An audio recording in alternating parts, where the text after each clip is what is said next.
Right, the next one I'm going to do is the friction fact sheet. Now these are just the important words in friction. Now a force meter measures force in Newton. We have done this before.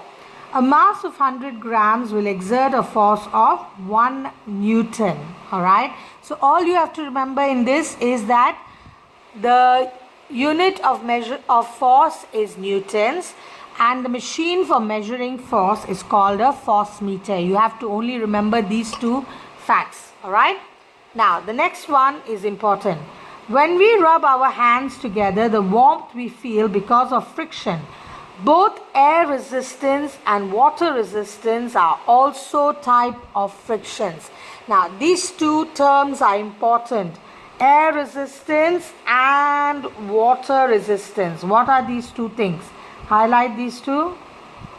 Air resistance and water resistance. What are these two things? Alright.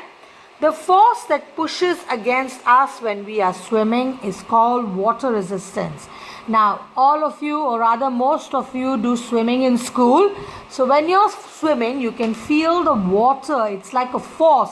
You swim across the water. You are cutting across the water to swim. So the force that pushes against you when you are swimming is called water resistance. You do need a lot of effort and energy to swim. It's not that easy, isn't it?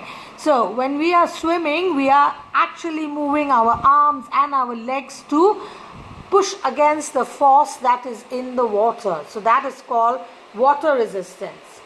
Now the next one is air resistance. What is air resistance? Air resistance slows the fall of a parachute or a piece of paper in the air. Now we are going to do this next week, the spinners. When you push or throw something from the air, the air resistance or the force in the air slows down that particular object. Okay? When we throw the spinners next week, we are going to make spinners. Today I'm going to tell you as homework to make the spinners from the workbook. And then next week I will ask you to try to throw the spinners in the air and see how they turn and fall. Okay? Okay, the deep tread on tires create high friction when vehicles brake. So remember I told you the tires have treads. If you look at this picture carefully, you can see those lines. Can you see that? Those are called the treads. All tires have treads. And these treads are the one which help the car to stop or brake, stop when you brake it. Because if you don't have this, the car will slide. Okay? It will slide on the road and you will get into an accident. But because of this, the car stops moving when you brake. Alright? And the last one is skating on ice is an example of where low friction is useful. So high friction is good when we are walking, running, driving or whatever. But when is low friction useful is when we are skating on ice, because this time we don't need friction at all. We need the friction to be less. Then only we can skate easily. The next worksheet is friction and its causes. You could have stuck the other one first, that's okay. If you have stuck the forces one first, if you have stuck this one first, it's okay. Just open to friction and its causes. The order of sticking the worksheets is not important. It is okay. You can stick in any order. Okay, force that opposes the motion of an object. When the object is in contact with another object or surface is called frictional force. So what is frictional force? It is the force that opposes the motion of the other object. You can highlight this word, frictional force.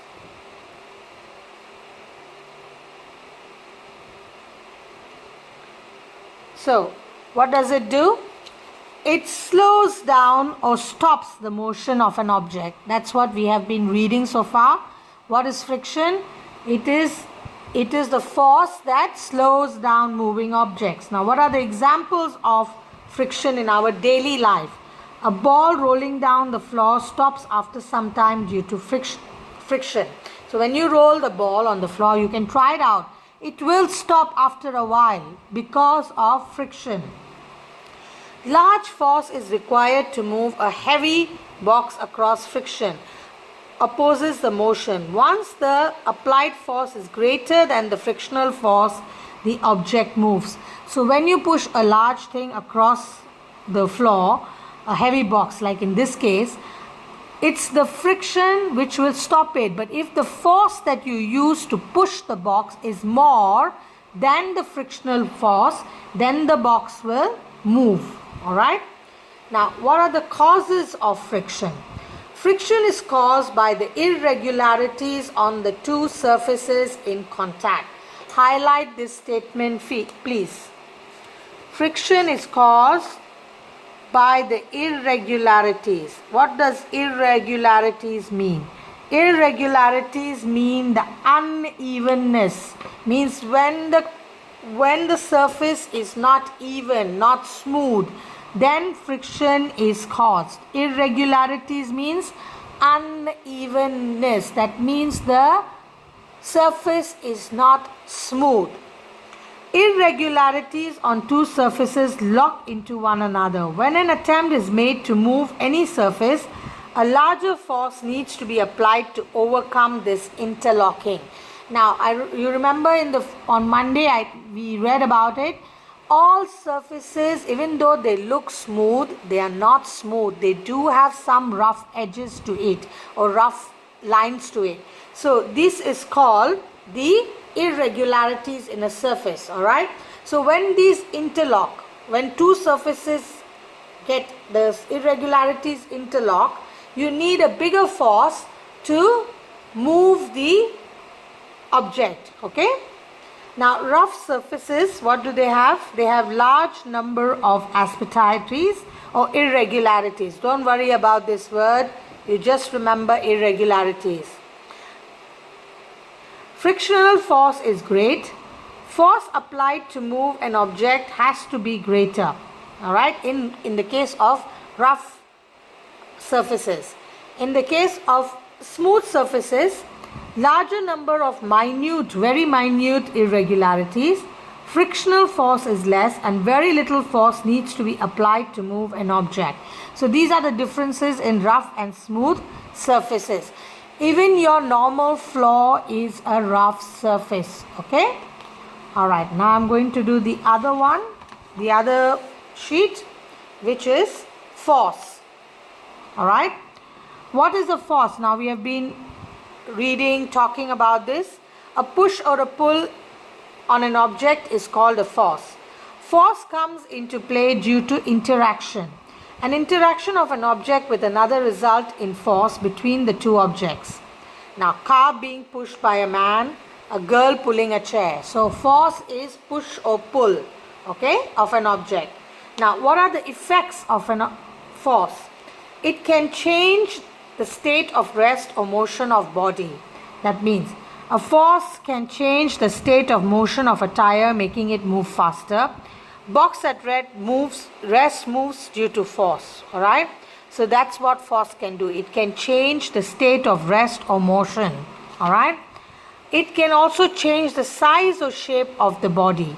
So if you apply force, when you apply force to dough, it changes shape.